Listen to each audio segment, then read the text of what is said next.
Ladies and gentlemen, please welcome to the stage Dr. Tessy Ojo of the Diana Award and our esteemed panel.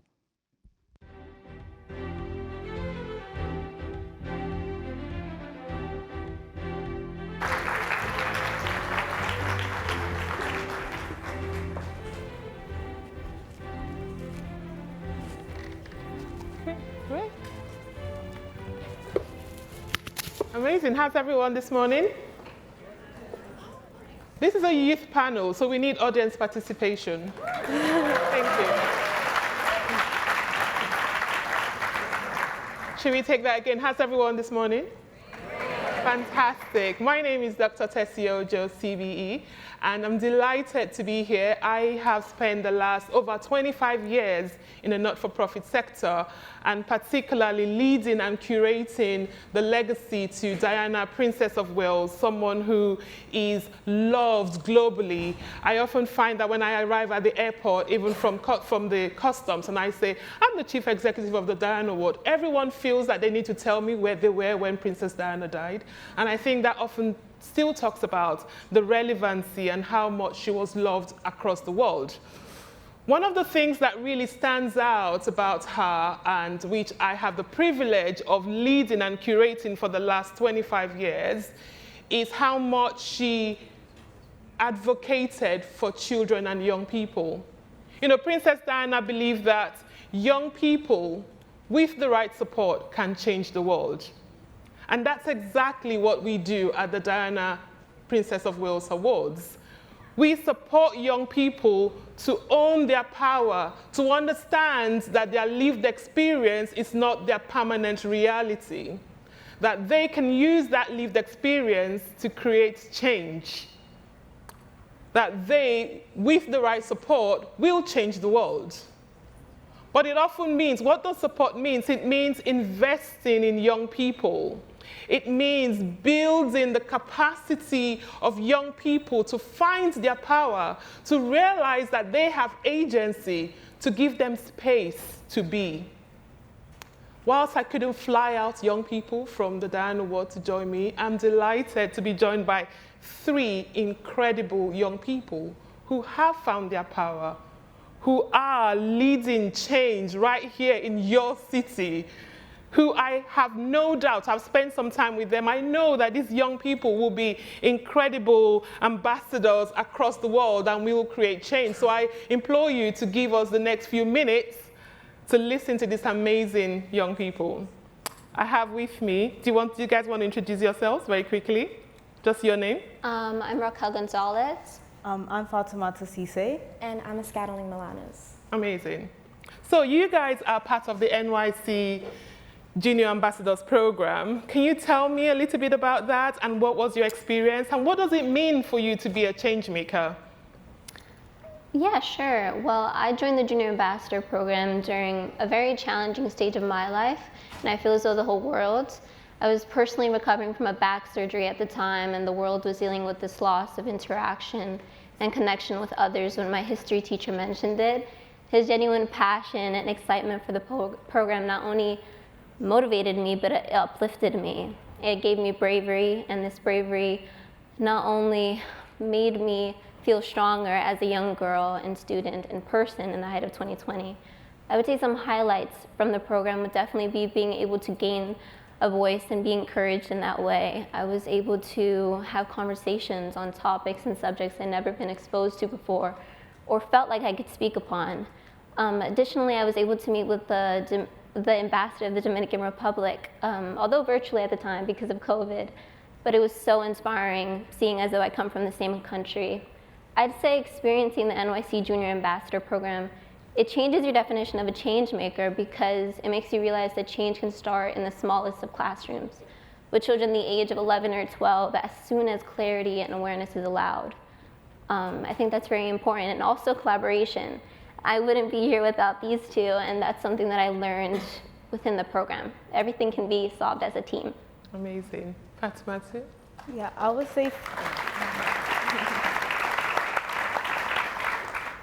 say for me, I've always been interested in global affairs, and I could thank my father for that a lot. I think a lot of immigrant a lot of immigrant children all have the same experience of their fathers, especially they love watching the news. And my dad watches CNN almost religiously every day when he comes back from work. And after a while, you know, he called me over to like sit down, watch with him. And that piqued an interest in me. And through the Junior Ambassador program, that interest soon turned into a passion. I remember my school librarian, with the help of my history teacher, they brought the program to our school and encouraged us as students to apply because they saw something in us. And I would say the most impactful part of that program was our first trip ever to the United Nations. I think even I was so excited the night before, I was doing a lot of research on the UN and the work that it does and what it stands for, and I just fell in love with this mission, and being there helped me really find my footing and like my passion in the world. And just being able to be a part of that program and make change like in my community through community service, and it really helped me see how much work like institutions like the UN put into making like a change globally, and especially by starting locally. I would say it really helped me define a change maker as somebody who was willing to do more than just say, meaning that your words have to be backed up by actions that lead you to your goal. You can't, you know, just make a statement and not follow up with it. Change makers, they say something and they make sure that they do something about it. Can I just pause there? Did you hear that? Like a change maker is someone who says and does. Yes. That's just a takeaway. Please write that down. I think that we should be saying to ourselves that when we make commitments that we do it, Yes. right? Thank you. I think you did it. Thank you. Amazing. Do you want to tell us about your experience? Yeah, so I began the program around the 7th grade, and my experience is similar to Fatu's in that the program was brought to us and our teacher was empowering us to research issues that we were really passionate about. And I recall an experience where we researched the Sustainable Development Goal, gender equality, and we created the Gender Defender Carnival. And it was really inspiring because you could see the light in a lot of our faces that, you know, we were able to implement that change that day and make the world a little bit better. And since then, I have worked alongside the Mayor's Office for International Affairs for the past 7 years or so now. Wow. And presented speeches at the United Nations in order to advocate for equality and to make sure that a lot of our voices and youth they feel empowered and that they are, Listen to. Yeah, and that they are listened to and heard. I feel it's very important that we have youth a part of the table. And coming from a background of immigrants, as Fatu said, you experience a lot of hardship and disadvantages growing up, and you feel very underestimated. But the program helped us feel empowered because now we were able to bring our issues and our passions to a global stage. And now we were able to feel empowered, I suppose. That's incredible. Look, there's something you said. Can I ask a question? How old are you? 19. You talked about 7 years of community service. That's crazy.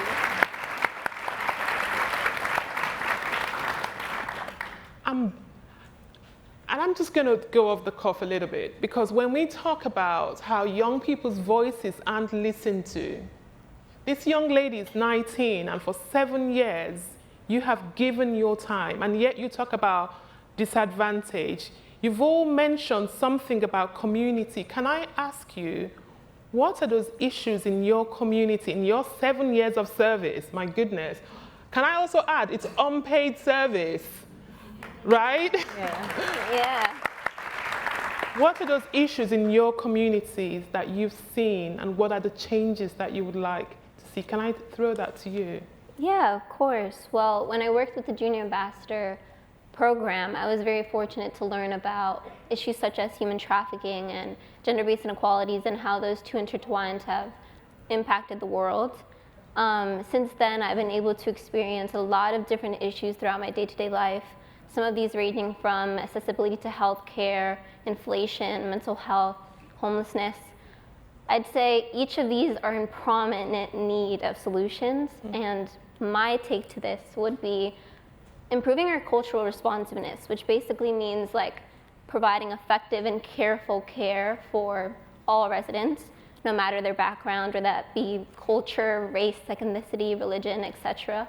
I think this will not only ensure that we have equality within our processes, but that we also are treating everyone as they should be treated. Amazing, that's fantastic. I'm really conscious of time. I just need maybe one more of you to contribute to that question. Did you want to contribute to that question? Yes, I think that an issue greatly impacting my community would probably be the difficulty in social mobility. I've had a neighbor once who they fell to a life of crime and dropped out of school. And many may take him as someone who just made all the worst decisions in his life, but I knew that boy personally, and he lacked a support system. You know, the reason that I stand here today and I'm able to speak my mind amongst you all is because I've had people who believed in me. And when you lack that, I feel that that's something that is really hard for you to feel like you can make a change. And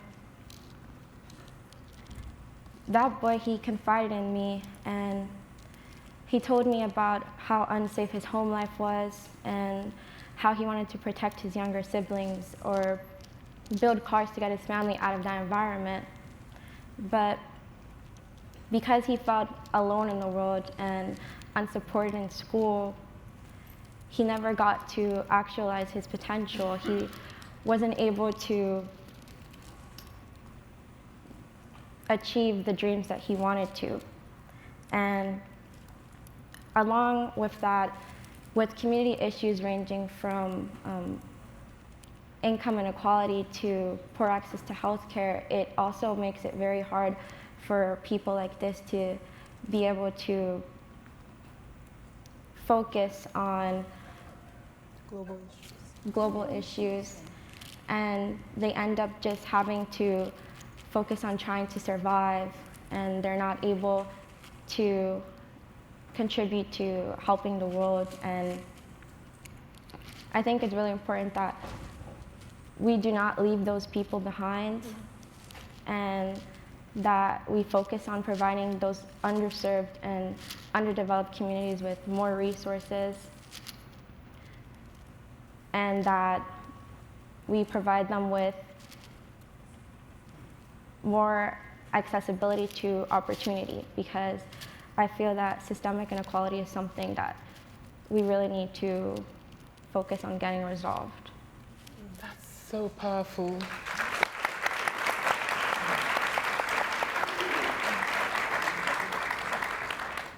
That is so powerful. We are talking about an entire generation who's potentially been, not potentially, who's actually been left behind.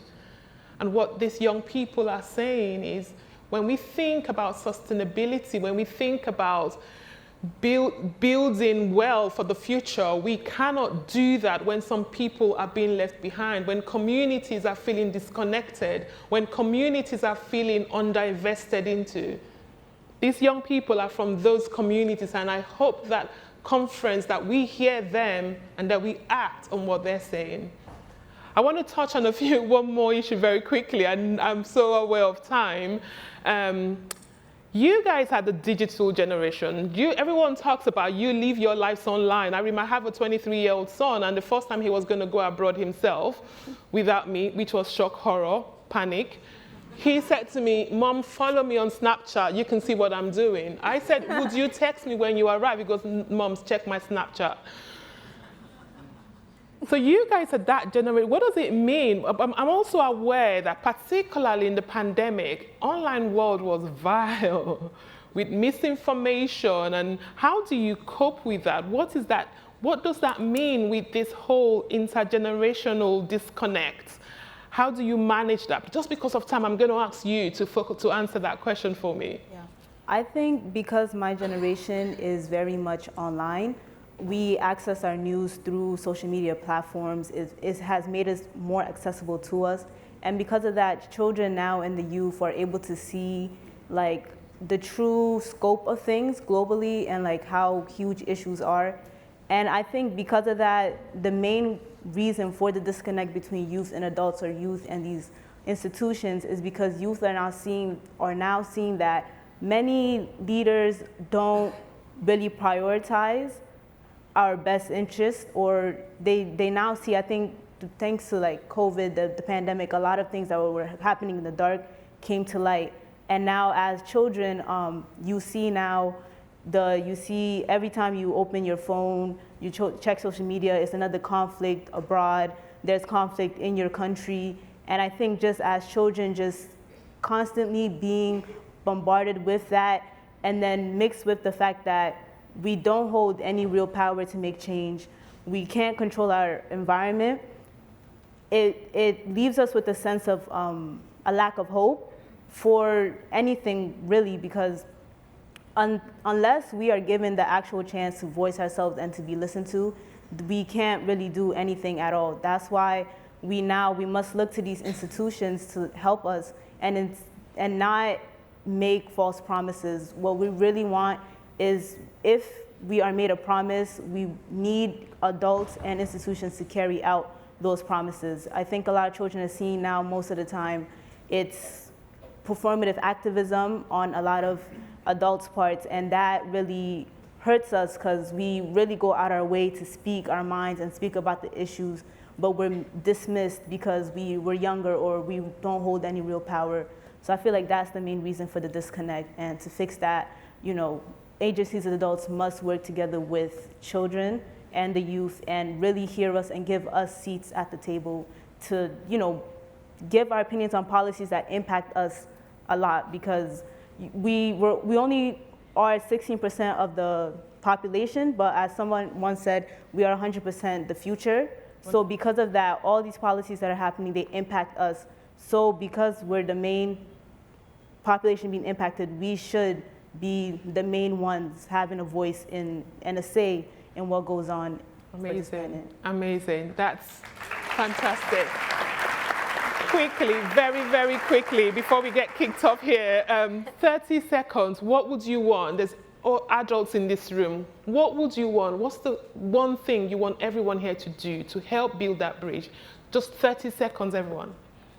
I would say for me personally, I advocate for systems of accountability.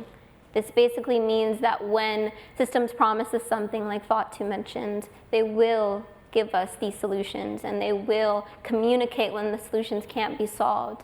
I feel youth is very understanding, and because we're so left out, that is where some anger can stem from, or some disconnect. I think systems of accountability would take us a step further to progress movements and make change. Fantastic. Accountability, I love that.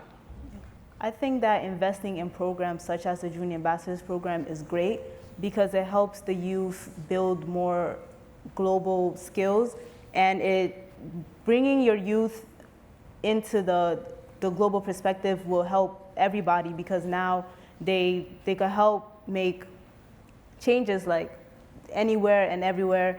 And once again, I just want to reiterate how I want adults to not be so quick to dismiss our voices because you think we're young or we don't know what we're talking about. We just want respect and companionship, and just to create, how would I say? We just want to create a partnership that is built on trust and respect. Amazing. I think that's the best thing. Thank you. 30 seconds. I would say possibly focusing on local issues in order to, in order to resolve global issues, because a lot of the time we need to focus on the minority communities and not forget that we need to empower them and help them become contributors to our society as well. And I feel that if we focus on the local issues, then that way we'll be able to connect with more youth and also bring those youth to the table so we do not forget them, I suppose. Amazing, amazing. I think I don't have to add anything to what these young people have said. Invest in youth, invest in your young people. We cannot have a future without these guys. Their ideas, their passion, the innovation they bring. If you don't have young people round your table, please, one action from today is go and create that. The young people in your communities that can help shape those policies, bring those policies to life, hold you accountable. They're not expecting miracles, but they want to know, because the future really belongs to them. In 50 years' time, these guys are going to be here. I'm 52, I'm probably not going to be here. Most of us sitting on that side are probably not going to be here in 50 years' time. That tells us how much the policies that we are making today impacts on these guys. And if they're not on the table, then the question is why? Thank you so much for listening. Thank you for being a fantastic audience. And please, give a round of applause to these amazing young people. Take a bow, take it, it's for you. Thank you. That way.